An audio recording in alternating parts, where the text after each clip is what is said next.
मैं Ramesh Kumar Kumawat, senior teacher, government वरिष्ठ Upadhyay, Sanskrit school, Amarsar, Jaipur, Rajasthan, Sanskrit शिक्षा विभाग।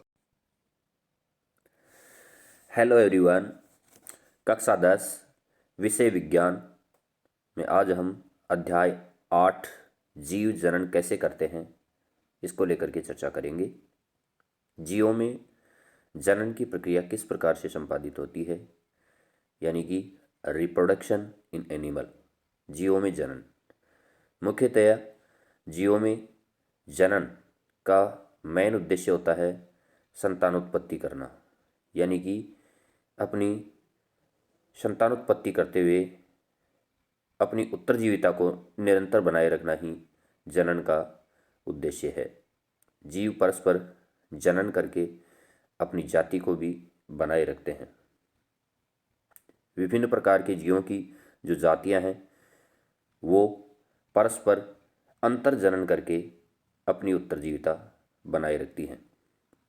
तो यहाँ हम जीवों में जनन की दो मुख्य प्रक्रियाओं को लेकर चर्चा करेंगे, जिसमें एक है अलैंगिक जनन यानी एसेक्सुअल रिप्रोडक्शन। दूसरा प्रकार का जो जनन है वो है लैंगिक जनन यानी सेक्सुअल रिप्रोडक्शन। दोनों में ही हम ऊपरी तौर पर जाने तो अलैंगिक जनन में केवल और केवल एक ही जीव जनन की क्रिया में भाग लेता है और एक ही जीव से सेम प्राणी का जन्म होता है। दूसरा है लैंगिक जनन। लैंगिक जनन का मेन उद्देश्य होता है विभिन्नताएं उत्पन्न करना, वेरिएशंस उत्पन्न करना। जीवों में विभिन्नताएं कैसे उत्पन्न हो, इसके लिए दो भिन्न प्रकार के जीव इसके अंदर जनन की क्रिया में भाग लेते हैं और जनन करके आपस में जाइगोट बनाते हैं। जाइगोट से फर्दर डिवीजन होकर के संतति की उत्पत्ति होती है। तो यहाँ हम आइए चर्चा करते हैं। जीवों की जनन की क्रियाविधि पर चर्चा करने से पूर्व हम एक मूलभूत प्रश्न करें कि जीव जनन क्यों करते हैं। वास्तव में पोषण, श्वसन अथवा उत्सर्जन जैसे आवश्यक जैव प्रक्रमों की तुलना में किसी व्यष्टि को जीवित रहने के लिए जनन आवश्यक नहीं है। दूसरी ओर जीव को संतति उत्पन्न करने के लिए अत्यधिक ऊर्जा व्यय करनी पड़ती है। फिर जीव उस प्रक्रम में अपनी ऊर्जा व्यर्थ क्यों करे जो उसके जीवित रहने के लिए आवश्यक नहीं है। कक्षा में इस प्रश्न के संभावित उत्तर खोजना अत्यंत रोचक होगा। इस प्रश्न का जो भी उत्तर हो, परंतु स्पष्ट है कि हमें विभिन्न जीव इसीलिए दृष्टिगोचर होते हैं, दिखाई देते हैं, क्योंकि वे जनन करते हैं। यदि वह जीव एकल होता तथा कोई भी जनन द्वारा अपने समान व्यष्टि उत्पन्न नहीं करता तो संभव है कि हमें उनके अस्तित्व का पता भी नहीं चलता। किसी स्पीसीज में पाए जाने वाले जीवों की विशाल संख्या ही हमें उसके अस्तित्व का ज्ञान कराती है। हमें कैसे पता चलता है कि दो व्यष्टि एक ही स्पीसीज के सदस्य हैं? सामान्यतः हम ऐसा इसलिए कहते हैं क्योंकि वे एक समान दिखाई देते हैं। अतः जनन करने वाले जीव संतति का सर्जन करते हैं जो बहुत सीमा तक उनके समान दिखते हैं। क्या जीव पूर्णतः अपनी प्रकृति का सर्जन करते हैं? विभिन्न जीवों की अभिकल्प आकार एवं आकृति समान होने के कारण ही वे सदृश्य प्रतीत होते हैं, यानी समान प्रतीत होते हैं। शरीर का अभिकल्प समान होने के लिए उनका जो ब्लूप्रिंट भी समान होना चाहिए। अतः अपने आधारभूत स्तर पर जनन जीव के अभिकल्प का ब्लूप्रिंट तैयार करता है। कक्षा 9 में हम पढ़ चुके कि कोशिका के केंद्रक में पाए जाने वाले गुणसूत्रों के डीएनए यानी डीऑक्सीराइबोस न्यूक्लिक अम्ल के अणुओं में आनुवांशिक गुणों का संदेश होता है। डीएनए अपने लिए एक तरह से भगवान है, जिसके अंदर अपनी शरीर की प्रत्येक एक सेल के अंदर कंप्लीट संतति का निर्माण किया जा सकता है। कोशिका के केंद्रक के डीएनए में प्रोटीन संश्लेषण हेतु सूचना निहित होती है। इस संदेश के विभिन्न होने की अवस्था में बनने वाली प्रोटीन भी भिन्न होगी। विभिन्न प्रोटीन के कारण तथा शारीरिक अभिकल्प यानी शारीरिक आकार प्रकार में भी विविधता देखी जाती है।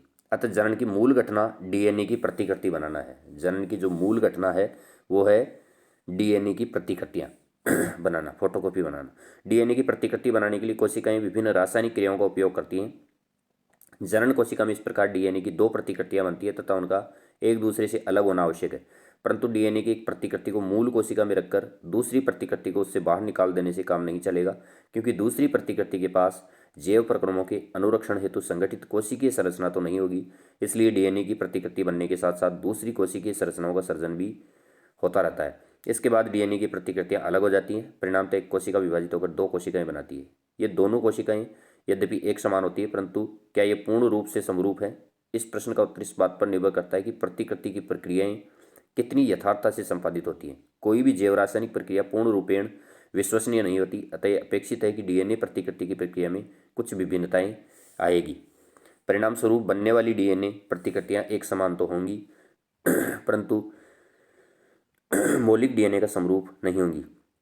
हो सकता है कि कुछ भिन्नताएं इतनी उग्र हों कि डीएनए की नई प्रतिकृति अपनी कोशिकीय संगठन के साथ समायोजित नहीं हो पाए। इस प्रकार की संतति कोशिका मर जाती है।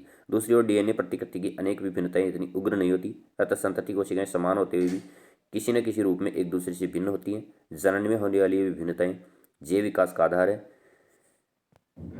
अब देखिए विभिन्नता का महत्व क्या है। अपनी जनन क्षमता का उपयोग कर जीवों की समष्टि पारितंत्र में स्थानों तथा निकेत ग्रहण करते हैं। जनन के दौरान डीएनए प्रतिकृति का अविरोध जीव की शारीरिक संरचना में डिजाइन के लिए अत्यंत महत्वपूर्ण है, जो उसे विशिष्ट निकेत के योग्य बनाती है। अतः किसी प्रजाति या स्पीशीज की समष्टि के स्थायित्व का संबंध जनन से, परंतु निकेत में अनेक परिवर्तन आ सकते हैं जो जीवों के नियंत्रण से बाहर है। पृथ्वी का ताप कम या अधिक हो सकता है, जल स्तर में परिवर्तन होता है, किसी उल्का पिंड का टकराना इसके कुछ उदाहरण है। यदि एक समष्टि अपने निकेत के अनुकूल है तब निकेत में कुछ उग्र परिवर्तन आते हैं, तो ऐसी अवस्था में समष्टि का समूल विनाश भी संभव है। परंतु यदि समष्टि के जीवों में कुछ विभिन्नताएं होंगी तो उनके जीवित रहने की कुछ संभावना है। अतः यदि शीतोष्ण जल में पाए जाने वाले जीवाणुओं की कोई समष्टि तथा वैश्विक उष्मीकरण ग्लोबल वार्मिंग के कारण जल का ताप बढ़ जाता है तो अधिकतर जीवाणु व्यष्टि मर जाएंगे, परंतु उष्ण प्रतिरोधी क्षमता वाले कुछ परिवर्त ही जीवित रहते हैं तथा वृद्धि करते हैं। अतः विभिन्नताएं स्पीशीज की उत्तरजीविता बनाए रखने में उपयोगी है। इसका सारांश ये है कि वेरिएशंस उत्पन्न करने के लिए जनन आवश्यक है और वेरिएशंस उत्पन्न करते हुए ही जीवों की उत्तरजीविता बनाए रखना संभव है। एकल जीवों में प्रजनन की क्या क्या विधियां हैं, इनको लेकर नेक्स्ट हम चर्चा करेंगे। तब तक के लिए थैंक यू।